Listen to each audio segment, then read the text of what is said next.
Лисаков қаласы әкімдігі білім бөлімінің мектеп-гимназия коммуналдық мемлекеттік мекемесі. Қазақ тілі мен әдебиет пәндерінің мұғалімі Жиенбекова Гүлнұр Советбекқызы. Сәлеметсіңдер ме балалар? Бүгінгі сабағымыздың тақырыбы әлемдік жазу мәдениетінің реформаторы.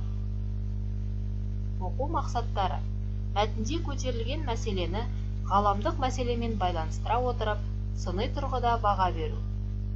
Өздік етістік қызметін білу, ауызша және жазбаша дұрыс қолдану. Сабақ мақсаттары: мәтінде көтерілген мәселені анықтау және түсіну. Мәтінде көтерілген мәселені ғаламдық мәселемен байланыстыру. Мәтінге сыни тұрғыда баға беру. Өздік етістің қызметін білу. Өздік етісті ауызша және жазбаша дұрыс қолдану. Бірінші тапсырма: қызығушылықты ояту. Өткен сабақты есіңізге түсіріп, бейнебаянның негізінде сабақтың тақырыбында бейнеленген тұлға жайлы айтыңыз. Ахмет Байтұрсынұлы қазақтың ұлттық жазуының теориясын алғаш рет ғылыми негіздеді. Ғалым 1000 жыл бойы қолданылып келген араб таңбасын жетілдіріп, қазақтың төте жазуын жасады. Ол таңбалар қазақтың ауызша және жазбаша тілінің сәйкестігін реттеді. Ахмет Байтұрсынұлы әліпби деген тілдің негізгі дыбыстарына арналған таңбалардың жұмағы. Әліпби неғұрлым оқуға, жазуға жеңіл болса, үйретуге оңай болса, заманымыздағы өнер құралдарына орнатуға қолайлы болса, соғұрлым әліпби жақсы болмақшы деген еді. Ғалым жүйелеген таңбалар меңгеруге жеңіл болды. Әріптің дыбыстан аз болуы қазақ тілінің сингармониялық заңымен байланысты. Ғалымның ұстанымдары бүгінде сақталып, ұлт жазуының жаңа жүйесіне тірек болу керек. Сонымен балалар, сабағымыздың тақырыбын ашып, жазу мәдениетінің реформаторы кім екендігін айтып көрейік. Әрине, ол Ахмет Байтұрсынұлы. Біз бүгінгі сабақта осы тақырыпты әрі қарай тарқататын боламыз. Балалар, өткен сабақтағы жаңа сөздерді есімізге түсірейік. Жаңа сөздерге қарсы тұрған сөздер мен сөз тіркестерін құрайық. Жаңа сөздерді есімізге түсірейік.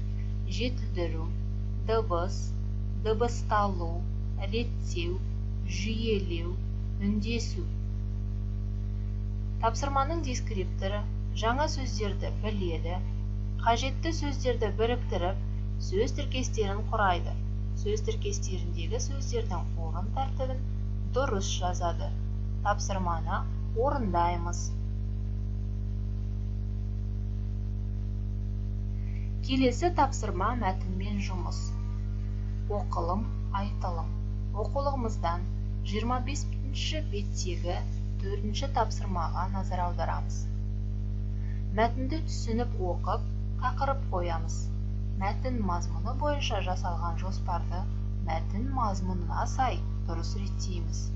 Тапсырманың дескрипторы: мәтінді түсініп оқиды, мәтін мазмұнына сай тақырып қояды, берілген жоспарды мәтін мазмұнына сай орналастырады.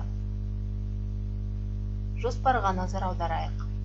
Қазіргі қазақ әліпбиінің мәселесі, жаңа әліпбиді жасаушы, қазақ әліпбиінің тағдыры.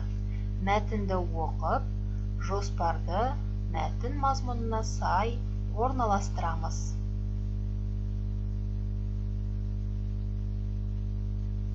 Келесі тапсырма мәтін мен жұмысты жалғастырамыз.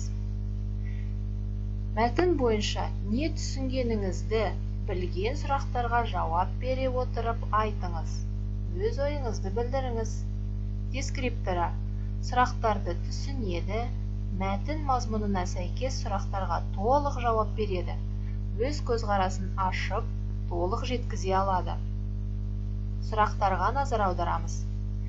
Қазақстанда жазу мәдениеті қай кезде басталған? Ол кезге дейін қазақтар қандай жазуды қолданған? 20 ғасырдың бас кезінен бастап бүгінге дейін қазақ әліпбиінде қандай өзгерістер болған? Латын әліпбиіне көшу мәселесіне сенің көзқарасың қандай? Мәтінді оқи отырып, ойланып, осы сұрақтарға жауап айтамыз. Балалар, біз осы тарауда қандай грамматиканы өтіп жатырмыз? Әрине, өздік етіс. Есімізге түсіріп, келесі тапсырманы орындауға дайындаламыз. Қимылдың, іс-әрекеттің орындаушысына, іс иесіне тікелей қатысын білдіретін етістің түрі өздік етіс деп аталады. Етістіктерге ын, ін, ны жұрнағы жалғану арқылы жасалады. Мысалы, ки, киін, жу, жуын. Есімізге түсірген болсақ, келесі мәтін соңы жұмысының тапсырмасына назар аударамыз. Мәтіннен алынған сөйлемдердегі етістіктерді өздік етіске айналдырып, көшіріп жазыңыз. Сөйлемдерге қарайық. Қазақ тіліндегі дыбыс жүйесі арнайы зерттелді. Қазақ тіл білімінің негізін қалады. 1905 жылдан бастап араб таңбасының негізінде қазақтың ұлттық әліпбиі жасалды. 24 әріптен тұратын жаңа әліпби құрылды. Тапсырманың дескрипторлары: сөйлемдерді түсініп оқиды, етістіктерді дұрыс табады, өздік етістің жұрнағын дұрыс қойып жазады. Балалар тапсырманы мұқият оқып, дәптерімізге жазбаша орындаймыз.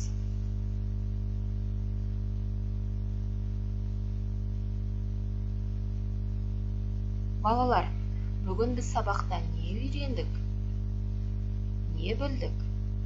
Және тағы да сендердің не білгілерің келеді, не үйренгілерің келеді?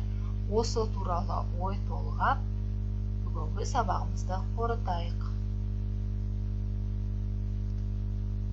Осымен бүгінгі сабақ аяқталды. Сау болыңдар.